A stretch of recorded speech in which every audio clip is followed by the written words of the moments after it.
we'll have today the following sentences: affirmative sentences and the negative sentences, right? जैसे for example मैं football खेलता हूँ, ये क्या हो गया?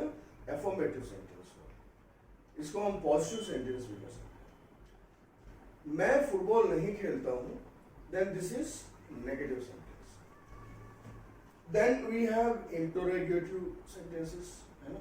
इंटरोगेटिव मीन्स जिनमें हम क्वेश्चंस पूछते हैं, ये क्या मैं फुटबॉल खेलता हूँ, तो वो भी हम डिस्कस करेंगे। But right now, let us focus on affirmative and the negative sentences. We'll have the examples, the same examples that we used to have earlier. Like we had I play football. मैं football खेलता हूँ।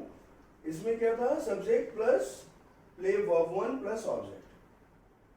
अब इसका जो negative होगा वो do not add हो जाएगा यहाँ, ठीक है? यहाँ पे क्या हो जाएगा? Do not. आई प्ले के बीच में डू नॉट डाल दीजिए, I do not play football. इसका मतलब क्या हुआ? मैं फुटबॉल नहीं खेलता। और इसको आप अपने नोटबुक में भी लिख सकते हैं, मैं फुटबॉल नहीं खेलता हूं।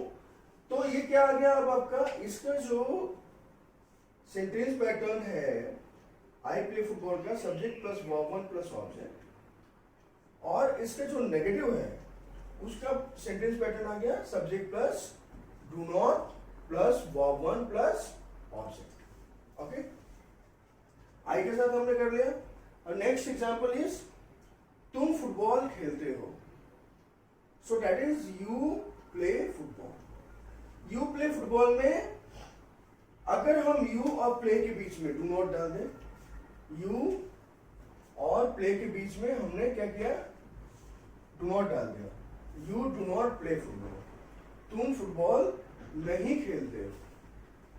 तो उस केस में क्या हो गया? जो हमारा सेंटेंस पैटर्न है, हमारा सेंटेंस स्ट्रक्चर है, that is subject plus do not plus verb 1 plus object. Okay, now let us have he plays football. So here our he is subject, play is verb 1, verb 1 के साथ क्या लगा है? s plus object. As told you earlier, he is third person and singular number, so with the principal verb that is play we add s.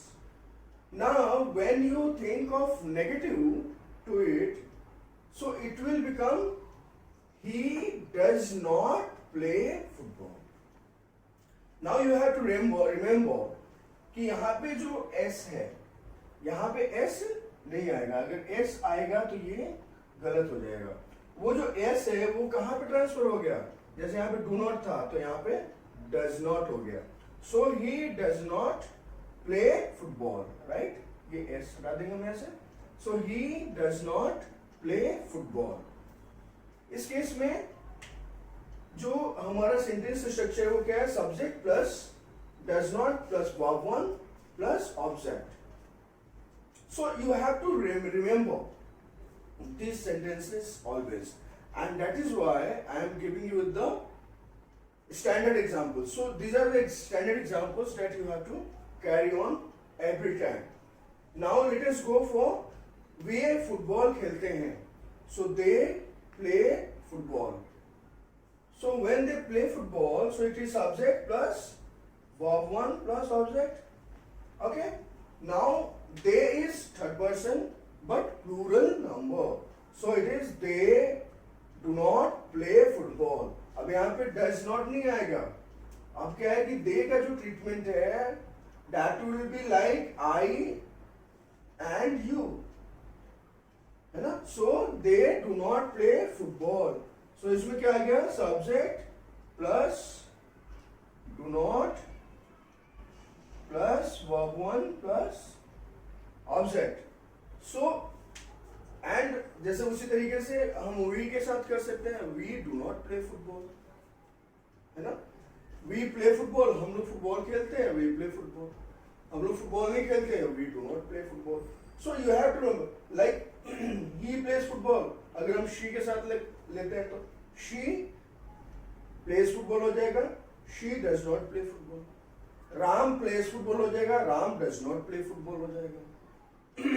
India wins the match हो जाएगा, India does not win the match हो जाएगा, है ना। तो इस तरीके से हम डिफरेंट, इसी पे आधारित हम डिफरेंट सेंटेंसेस बना सकते हैं। अगर आपको जैसे फॉर एग्जांपल लिखते हैं ड्राइव, ड्राइव वर्ड है, ही drives car, he does not drive car, right.